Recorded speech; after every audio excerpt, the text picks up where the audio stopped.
Okay, come here. Hello, Gemstone. We know who I am. I'm Lady Rosemary, Lindstonecrown, Briar Rose Cottage, planet Earth. In my conversations with my girl. I just realized something. Can't become a crone without age. But at what point did I become a foremother? And I think, I don't, this is not 1800s and, forefathers and that kind of thing. Yeah, my girl laughed at me about being the foremother, but for heaven's sakes, youngins, and that's terribly rude and arrogant, but you're going to be four persons at some point too, and you're going to have wisdom, and you're going to want to share it with the world. Here's hoping there's still platforms to do that. But when the hell did I become a foremother? When did I cross the bridge to speak to those behind me? Foremother. Oh well. That's a good thing, I suppose. I just reshared a video. I can't even remember who it was by, only time was, but it was like 8 truths women face about like relationships and things like that. And everything in it is everything I keep saying. And I don't know who the woman in the video is. She looks famous. That's how old I am. Some things are now slipping past my grasp because I don't have the time to sit there and screen everything. I get so much AI is pushing and you should watch this and all that other kind of thing. I love YouTube. Oh my God, the playlists for music. The more I listen to music on there, I get playlists more tailored to me. Spotify never did that. It was like, oh, we think you should listen to this, this, and this, and this. And I'm like, what the hell is this garbage? I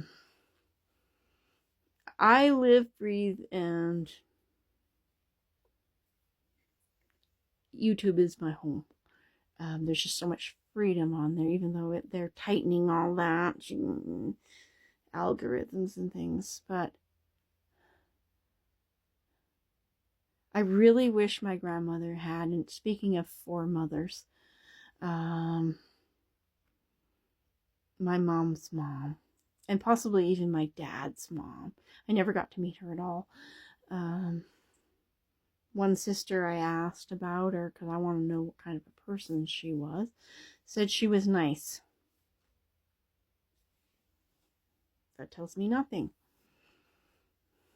Was she a baker? Did she read? What books did she read?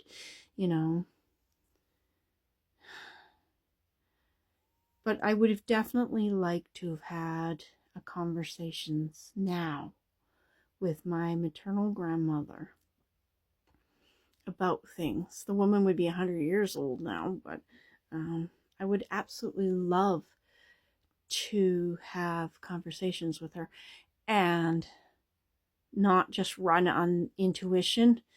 Like, would she be proud of me for doing some of the things that I did that she couldn't because of her generation, her era? And would she do those things? Would she be brave enough to do them now if she had support doing them? And how would she feel about young women today and how they're behaving and things like that. Because there is a big gap between her way she grew up and the things she grew up through and the things that young women, girls are having to go through. But being the in-between, and then discovering that I probably would have had Gen Z children, what would I say to my grandchildren if I had been lucky enough? I really wanted to have children. I don't think I would have made the best mom. I've had lots of people tell, oh, you'd have been an amazing mom. And I'm like looking at mom, yeah, no, I don't think so. I'd been a great mom. I'd have been a good mom.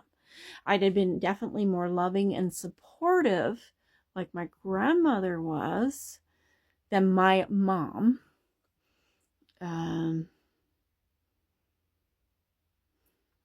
But I wonder what I would say to my grandchildren when they came to, my granddaughters when they came to me and said, this is going on. Could I have been the person that they could talk to?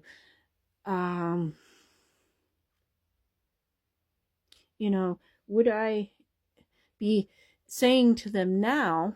And the answer is probably yes. If they came to me and said, my little grandchild turned around and said to me, because I've had an opportunity to potentially have had a second family, and sometime in the future, let's see, if in that mess, Kirk and I had a kid, from